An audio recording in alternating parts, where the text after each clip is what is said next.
هەڵبژارە مەیە ئیرۆ هەڵبژاترین ئیرانê هەڵبژاترین ئەنجومەنە باژارê Tehranê Tehrana paytexta Îranê ji ber çi me ev yek hilbijart ya encumena bajarê Tehranê ji xwe çendîn encûmen li Rojhilatê Kurdistanê jî hene lê encumena bajarê Tehranê ku encumena herî mezin e têda 14 berbijarên Kurd hene. 14 kesên Kurd xwe berbijar kine ji bo ku bibin endam de encumena bajarê Tehranê de ew dibêjin ew dixwazin bandora xwe li vir hebin di nava Tehranê de ji ber ku hejmareke zêde ya welatiyên Rojhilatê Kurdistanê rûniştvanên Tehranê ne ji ber vêkî ew dixwazin bandora xwe hebin û li vir kar û xizmetekî bikin wekî ew bi xwe dibêjin. Ji bo hilbijartirên encumena bajarê Tehrana paytexta Îranê me got 14 Kurd berbijarin. Encumena bajarê Tehranê ji 21 kursiyan pêk tê 2292 berbijar niha Efrîkiyê li ser wan kursiyan dikin. Di nava wan berbijaran da şiyavbûna 14 Kurdan hatiye pesendkirin. Lê wan 14 Kurdan bi hevra lîsteyeke Kurdî dane. Dixwazin ku bi hindekê wan xwe bigihînin kursiyên Tehranê ev jî di rêya dengên Kurdên rûniştvanên Tehranê. Di encumena bajarê Tehranê da berbijarên Kurd bi cilûbergên Kurdî û bi avakirina navendên bangeşeyê û stadan dest bi kampanya hilbijartiran kirine. Her yek jî dibêje bernameya wan heye. Wekî her kesekî din yan jî her berbijareke din bi zvênera bangeşeya wan jî gendalî ye. Gendalî û xizmetguzarî û xirab bikaranîna berpirsatiyê ye. Li gorî gotina berbijarên serokkomarî û berbijarên encumena bajaran be jî gendaliya reh û rîşalên xwe xistine bin hemû sazî û quncikeke desthelata Îranê de. Ev yek jî bûye derfetek ku berbijar di çêkirina dirûşman da ji bo bangeşeya xwe êdî destê wan vala nemîne. Mijareke baş di ber destê wan de hebe ji bo ku bangeşeyê pê bikin ev jî rûbirûbûna gendaliyê ye û rêkxistina xizmetguzariyê ye her wiha rêgirtin ji xirab bikaranîna berpirsatiyê ye.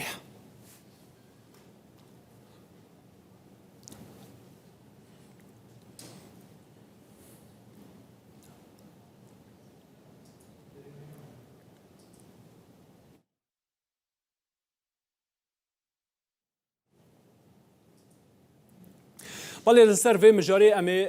gotûbêjekê bikin li ser lîsteya Kurdî de paytexta Tehran paytexta Îranê de bajarê Tehranê ku koordînatorê vê lîsteya Kurdî çalakvanê sivîl birêz Ata Qadirî ji Tehranê ve bi meraya birêya Skypê birêz Qadirî dem baş destpêk ez dixwazim bizanim rastî çi girîngiyekî encumena bajarê Tehranê bû Kurd heye? Dem baş Kak Cafer. Rêz û slam ê li xizmet cenabtan û bîneranî heja. Bajarî Tehran wekû paytext nawendekî bez giring e, zor giring e li hemû barekan e li bwarî komelayetiya, li bwarî iqtisadiya, li bwarî siyasiya, li bwarî xwendina, li bwarî ticareta, li bwarî li hemû barekan e Tehran wekû nawendekî biryar û nawendekî merkez e. We li 5 salî lema berebe merkezê hejmarî Îranî amariyekşiyan dawa nizîkey 9 milyon kes li roja nüfusî em şarê ve li roja aga be 12 milyon ve li şewa 9 milyon nüfusî heye. Lem 9 milyon nüfusa yek pêncimî, yek çarımî, beynî yek û çar ta yek û pênc yanî la nizîkey 1 milyon û 800 ta 2 milyon nüfusî Kurdman êm li Tehranê heye. û em xelke wekû şarûmend pêdawîstî xweyan heye. داواکاری خۆیان هەیە زۆر پێداویستی و مشکلاتی وەکو شارۆندێ پێداویستیان بە خزمەت و خزمەتگوزاری هەیە لە ناوەندەکانی بڕیار لە شاری تارانە ئیتر کورد وەکو شارۆند دا ئێستا چەندین ساڵە نەیتوانیوە بەشدار بێت و چالاک بێت کە لە بەلەدیە و شارەداری گەورەی تارانە دەوری بێت و بتوانێت ئەو خزمەتگوزارانیە بۆ خۆی جێگیر بکات لە حاڵەکە بەشێک گەورەی کارەکانی خزمەتگوزاری لە شاری تارانە لە لای کوردەکانەوە پێشکەشەکرێت بەشێکی کە وەکو ناردنی سەوزە و چوزانم نان و ئەوانە لە لای کوردەکانە دابینەکرێت بەڵام لە ناوەندەکانی بڕیار و ناوەندەکانی تری ئەو شارەدا ئێمە هیچ دەورێکمان نییە. باشە جا بۆیە ئیتر ئەو هەژمارە کوتەدا ئەو هەژمارە کوتە ئاماژە پێکرد ینی هەژمارێکە چوەیە هەموو ئەف کەسە ڕونشتوانên تەهرانێنە یان هەندێک بە شێوەیەکە کاتی هاتنە بۆ کارکردنێ یانی ئەگە هەندێک ڕوونکردنەوە لەسەر vêyekê بمە بدە کوردên ڕونشتوانên تەهرانê hejmara wan ya durist çendek û ڕونشتوانên تەهرانê bin nek mêwan bin yan ji bo kar hatibin دانیشتوانی تاران لە تا دەوری ئێران هاتەوە لە کوردەکانی کورمانجی خوراسانمانەوە بیگرا هەتا ئاگاتە ورمێ و سنە و کرماشان و ئیلام و بگرە حتا ئەو کوردانیژی کە لە ناوەندەکانی پارێزگای مازەندەران و کەلار دەشت و دەور و دەڤەری قەزوین و هەموو ئەمانە وەکو شارومەند و دانیشتووی تارانن یعنی بە خێزانەوە بە نفوسەوە بە ماڵ و میزانیانەوە لە ناو شاری تارانە جێگیرن جگەلەوە بەشێکیژی وەکو کاریگەر و وەکو کەسب و کاری کاتی تێن بۆ تاران بەڵام ئەوەی کە جێگیرە لانیکەم 1,700,000 نەفەر لە تارانە دانیشتووی ئەو شارەیە واتەنها تەهران مازنترین باژارێ کوردنشینە بەڵێ بەوە پێناسە دەکرێت باشە مەرجێ دەنگدانا کوردên li Tehranê çi ye yanî dibî çi belgeyek hebin ku bê te zanîn ev rûnişvanên Tehranê û mafê dengdanê hene mêvan nînin لە هەڵبژاردنەکانی ئێرانە هیچ مەرجێک لەوان نییە کە کەسێک لە ناوەندێک تایبەتە لە شوێنێکی تایبەتە دەنگ بدات و بڕات کە بڵێ پێناسە بکرێت تۆ لەکوێ دیانێت یعنی منی کەسە لە تاران دانیشتوم ئەتوانم بڕم لە مەریوان دەنگ دەتوانم لە مەهابادی دەنگ بدەم یا کەسێکە لە مەهابادە دەتوانێت دێ لە تارانی بەس ڕۆژی هەڵبژاردنەکە لە ئەو شاراوێ بەڵام بۆ بربژێرەکان ئەبێت دانیشتوی شارەکە بن باشە وەکە کۆتێ گوتن تەهران دەدەمێن شەوێدا هەژمارە وی کێمترە ڕۆنیشتوانێ وێ دە ڕۆژێدا چەند ملیۆن زێداتر بن ئەوە بۆ کورداژی دروستە ئەگە ملیۆنێک و چەند سەد هزار کەسێک ڕۆنیشتوانێن تەهرانێ بن کورد وەکە ڕۆنیشتوان دەدەمێن ڕۆژێدا ئەف هەژمار زێدە دەبە یعنی کورجی ڕۆژهەڵاتی کوردستانی بەبەر بە تەهرانی دە ڕۆژێدا گەلێک تێن کو ئەو هەژمارە 2 ملیۆن کەسە دەرباز بکە دە ڕۆژێکێدا ئەگەر هەیە زۆر ئاساییە کە ئێمە لە ڕۆژە میوانمان هەیە لە شارەکانی ترەوە وەکو کاری تیجارەت و سەنعەت و بازرگانی و ئەمانە هەم لە شارە کوردنشینەکانە هەم لە دەور و بەریت ئێرانەوە دێن کە هەموو ئەو شوێنانە کوردی لێیە بەنسبەت ئەوە کوردیش سەردانی تارانە بڵێ ینی دبا کو دەرفەتێک چێ ببە زێدەتر دەنگین کوردە زێدە ببن حقیقەتەن ئێمە لە هەڵبژاردنەکانی تارانە لە کاتێک کە هەڵبژاردنەکان ئاساییە ئێمە هیچ شانسێکمان نەبووەدا ئێستا بەداخەوە پەرتەوازی و شپرزەیی خۆمان و نەبوونی ناوەندەکانی وەکو کۆمەڵایەتی کە بتوانێت ئێمە ڕێک بکاتەوە چەندی ساڵە نەمانتوانیوە لە هەڵبژاردنەکانە بەشدار بین نەمانتوانیوە ڕۆڵێک و دەورێکمان بێ لەلایەک لەلایەکیژە ئەو جریانە مەلەفە سیاسیانە لە ئێرانە وەکو ئەو باڵانە باڵی محافزەکار و باڵی ئوسولگەرا و باڵی ئیسلاح تەڵەب دەوری سیاسی خۆیانیان بووە ئەو لە ناو خەڵکانی ئێمە ئەو جێگەیانە نەبووە کە بتوانن خەڵک بێرنە سەر دەنگدان و بە لیستێ بۆ خۆیان ئامادە بکەن هەر کامیان بەدوای ئەوە بوونە خود جریانە باڵەکانیش لە ئێرانە نەیانتوانیوەدا ئێستا کوردی بۆ خۆیان لای خۆیان ڕاکێشن کە لە تارانە وەکو بربژێری کەن و کورد بۆ لای خۆیان ڕاکێشن ئەوەی کە کاندیدا بووە لە کوردەکان بە نەوەک خۆیان بوونە بە تاکە کەسی هاتوونەتە مەدان و ناتوانین لە گۆڕەپانە سیاسیە کە ئەو باڵز لە هێزانە هاتوونەتە مەدان و بە ئیمکاناتێکی سیاسی مادی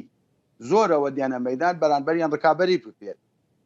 ئەوەیە کە ئێستا ئێمە دەورمان نەبوو بەڵێ دە چەند ڕۆژێن دەرباز بوو دەمە چەندین راپۆرت بەڵافکردنە بە تایبەتی لە ناو تەهرانێدا ڕاستی خەڵکی تەهرانێ دڵسارە بۆ هەڵبژاردنان دەبێژن ئەو بێهێڤینە ژیانەوان زەحمەت و نەخۆشە وان هێڤیەک بە هەڵبژاردنی نینە ئەوە بوو کورداژ هەر دروستە کوردێن لە تەهرانێ هیچ کەلاجانێک دەواندانینە یان جدایەش بووە ئەمە بۆ هەموو خەڵکی ئێرانە بەگشتی بە یەک نسبەتە ئێمەش جیاواز نین لەو خەڵکۆ ئێمەش لەگەڵ خەڵکا دەژین ڕاستیەکەی ئەوەیە ئەمە بۆمان ئەمجارە فرسەت ئەمەیە کە ئێمە ئەمجارە وەکو لیستەیەکی بە دوور لە بۆچوونی سیاسی و هەڵوێستی سیاسی بربژێران هەمومان کردوەتی یەک لیست وەکو فرسەتێکمان زانیوە کە ئێمە چاوکەین لەو مەوزوع ئەو بڕۆینە مەدان بووی چونکی ئەگەر لە حاڵەتی ئاسایی بێت ئەوان بە ژمارێکی زۆرەوە دێنە مەدان کە بە ژمارێکی زۆرەوە هاتنە مەدان ڕاستیەکە ئێمە ناتوانین ڕقابەتیان بکەین ئەوان دەوڵەمەندن پارەی باش خەرجەکەن شوێنەکانیان هەیە ناوەندی بڕیار بەدەستیانە ڕاگەیاندن بەدەستیانە ئێمە هیچ کام لەوانەمان بەدەستیان ناتوانین بەڵام لەم کاتا کە خەڵکانێکی بەحسی ئەوە کە بەشداری ناکەن لە لای ترە و لە لای کەسرەت ئەکسەریەتی جامعە و بەحسەکرێت ئێمە وەکو کورد ئەمجارە لە تاران مەبەستم تارانە مەبەستم شوێنەکانی تر نییە لە تاران ئێمە بمانەوێت بە پێچەوانەوە ئەبێ هەنگاو بنین ئەگەر بتوانین ئەو هەنگاوال بنین ئەمانەوێ ئەو تابوویە بشکێنین کە لە ناوەندەکانی بڕیار لە تارانە ئێمە دەورێکمان ببێت وەسبەی لە داهاتووە ناوەندەکانی سیاسی و ناوەندەکانی بڕیارکەگەرەیەکیانە لەسەر مەسئلەی کوردی لە هەر نەو هەڵسوکەوتێکی سیاسی ئابووری اقتصادیە بێ باکسێکی بۆ حشیمەتی کورد لە تاران بکەنەوە وێجا ڕەوشەک و هەیە ئەتمۆسفەر و کەش و هەوایە کۆ تارانی هەیە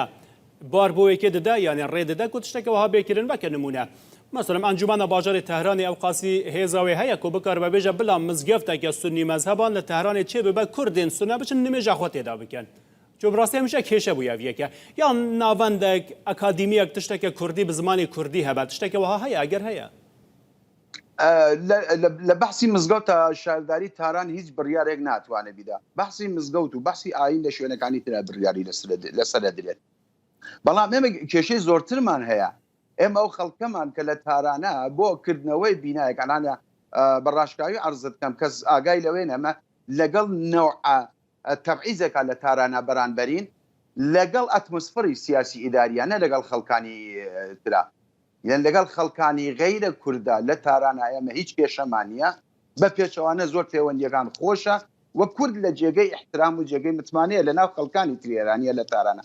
بەڵام کاتێگەنی ناوەندەکانی بڕیار و ناوەندەکانی سیاست ئەو ئەتمۆسفەرە ئێداری و سیاسی دەورمان ئەگرێ بەداخەوە ئەمان بەسێتەوە خزمەتەکان ئەگرێت وڵاز پرسیارێکی دەبێت دەربارەی دەبێت کاگاتە تاماژە بە پرسەکە گرنگ کرد ئەو نوکتەیەک ئەوەت ئەرزکەم باوەڕ ئەەکەی لە ناوەندێکی تارانە کە ئێمە وەکو ناوچە یەک 22 ناوچەیەشە بەلەدیەی تاران شارداری تاران لە ناوچە یەکە ئێمە وەکو کورد و سونە ناتوانین لەوێ بینا بکەینەوە یعنی ئەمە شتێکی سەردایسە کەس باسیژی نەکردیە یعنی ئێمە ئیجازەمان بۆ کردنەوەی بینا نییە بۆ ئێمە لە ناوەندەکانی بڕیاری ئەم شارە لە ئیدارەکردنی شاری تارانە هیچ دەور و ڕۆڵێکمان نییە ئێجا پرسیار من لە سەرڤەیەکی بوو سەرڤەی مژاری کاگاتە گەڵا جاران ڕەخنە تێداگرتن کورد بخۆش دەبێژن بەحسەبێکی دیکەن کۆ فارس دبێژن کەیفەما بە کوردان تێ ئەم ژوان حەز دەکەن مرۆڤێن باشن زیرەکن قەهرەمانن هەموو تشتەکەنە لێ دە چارچوڤەیە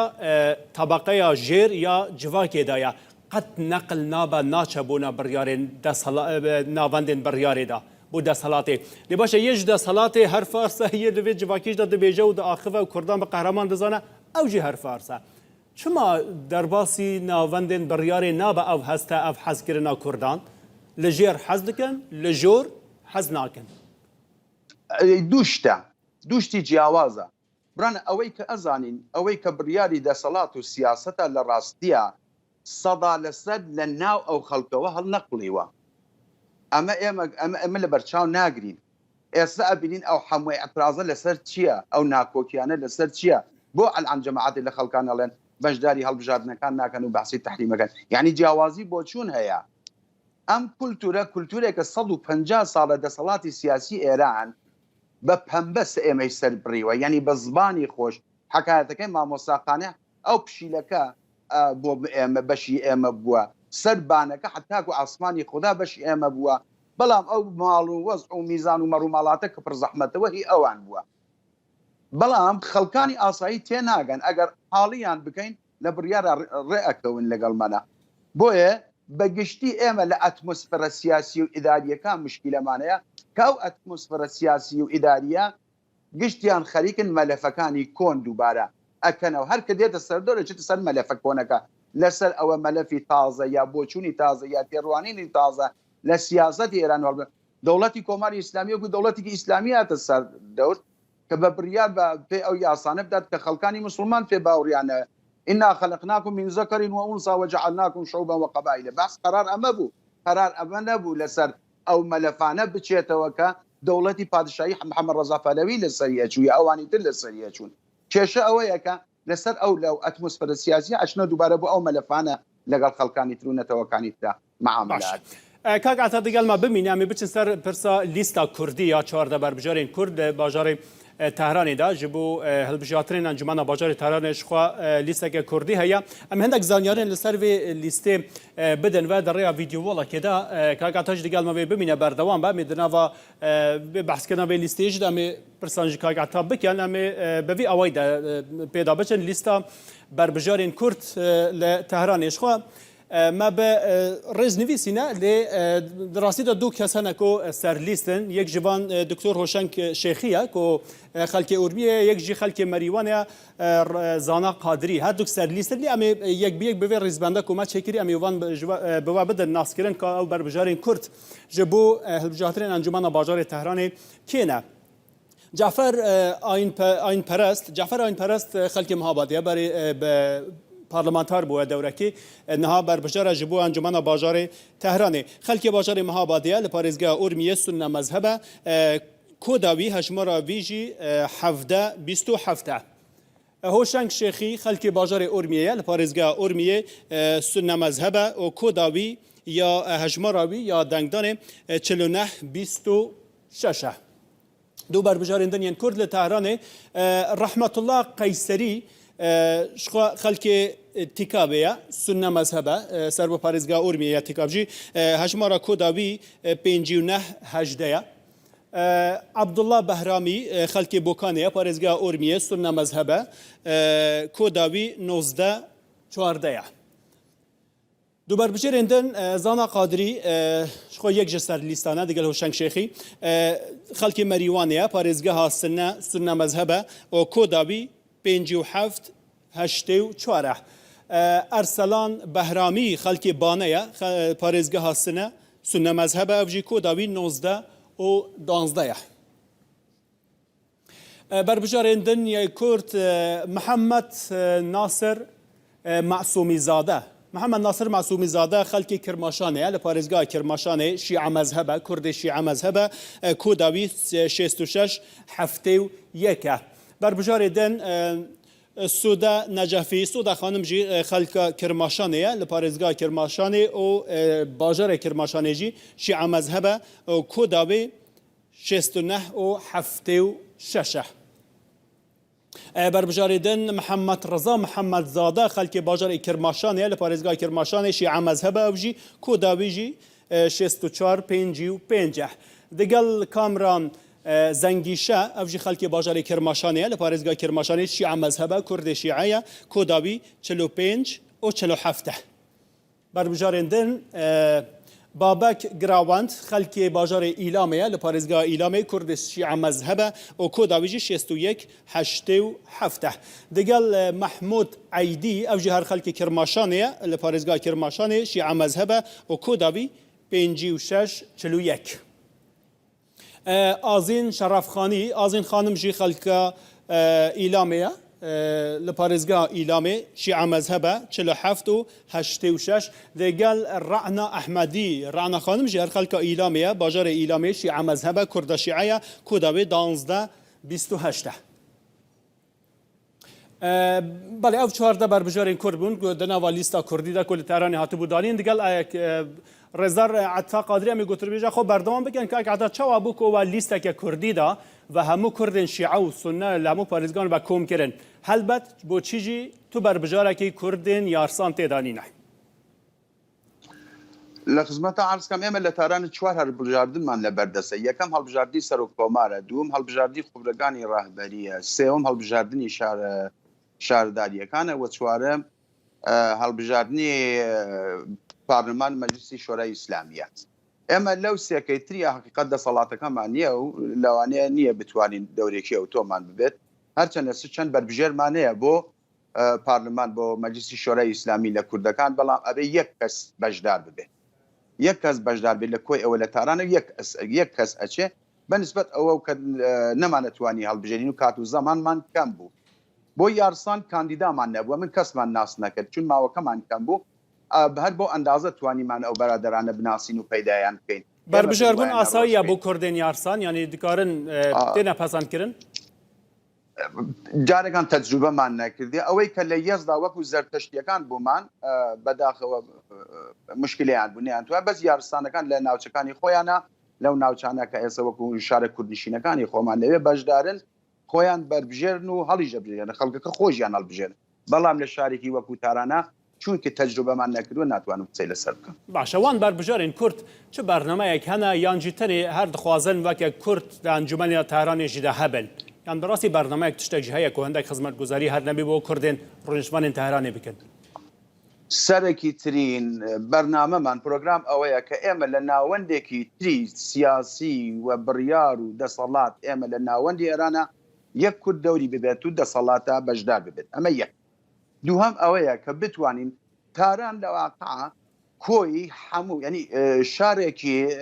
شارێکی ئەوەیە کە لە هەموو چین و توێژەکانی خەڵکی ئێرانی تایە لە کەلدانەوە بیگرە لە مەسیحیەکانەوە بیگرە لە ئاشوریەکانەوە بیگرە لە ئیزەدیە لە یارسانەکانەوە بیگرە لە شێعەوە بیگرە سنەوە بیگرە تورکە و فارسە و عەرەب و سیستان و بەلوچ و هەموو ئەمانە لە تارانە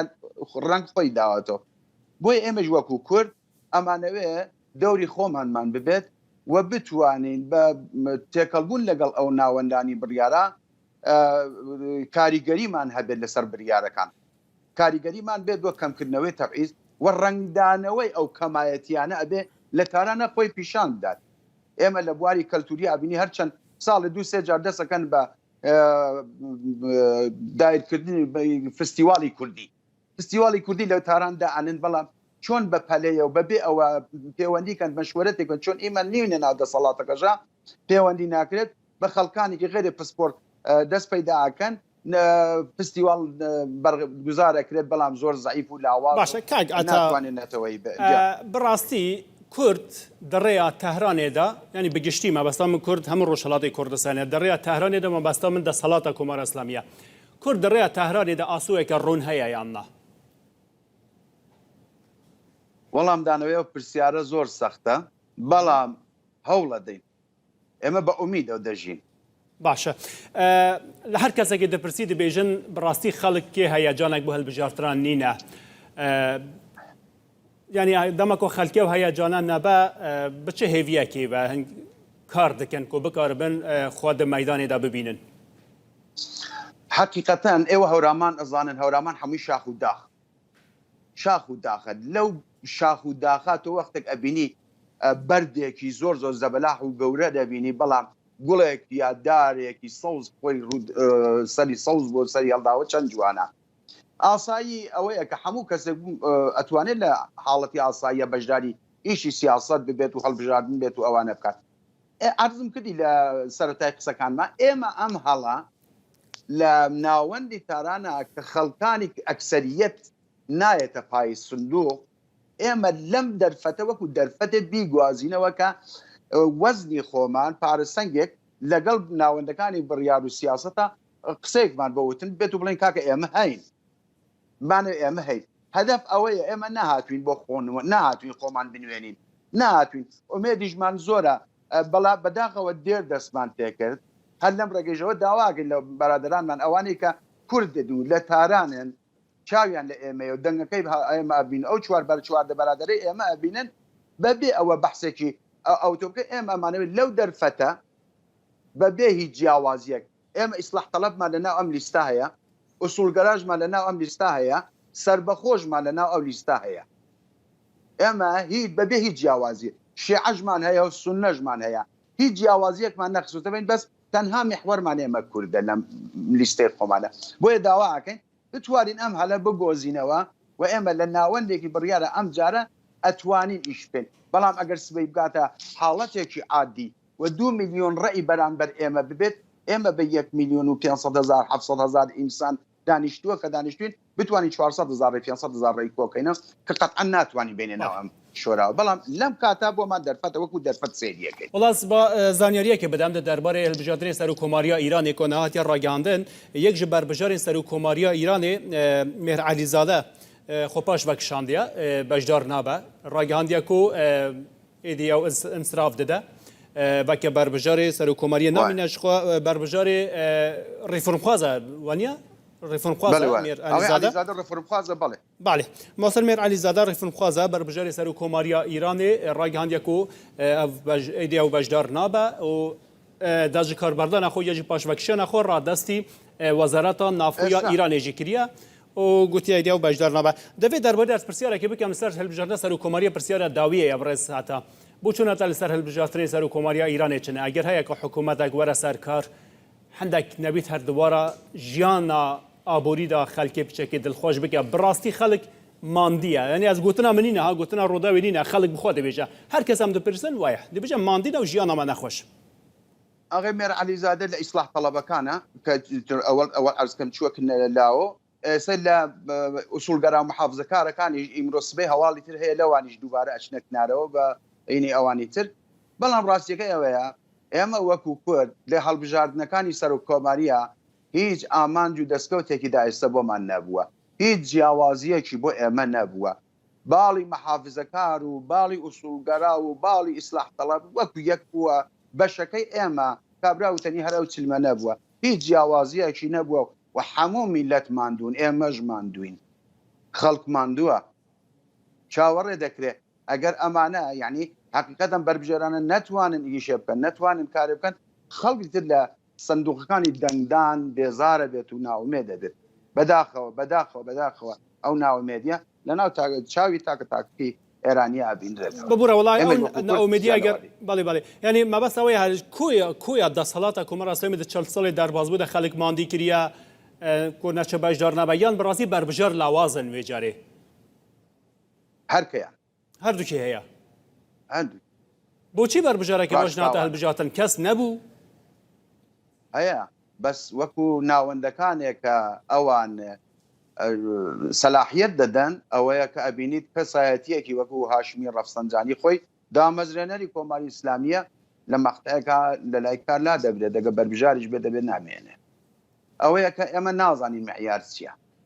بله برای ساتا قادری چالاکوان سیاسی و کوردیناتور لیستا کوردی جبو انجمن باجار تهران و بمر بو گلک سپاس بود. سپاسی باش دەکەم گەلێ سپاس ماگنە. تماشاوان امروز هاتن داویا و بولتنا تایبلجی یا تایبل بهلبجاترین ایرانی حتی نسبت ببینند خیر خوشی دست میجی امروز مجاره کردن یا جراه هم کردن یا بهلبجاترین ایرانی به هفرا گوتو بیش و شروع بکن ببینند خیر.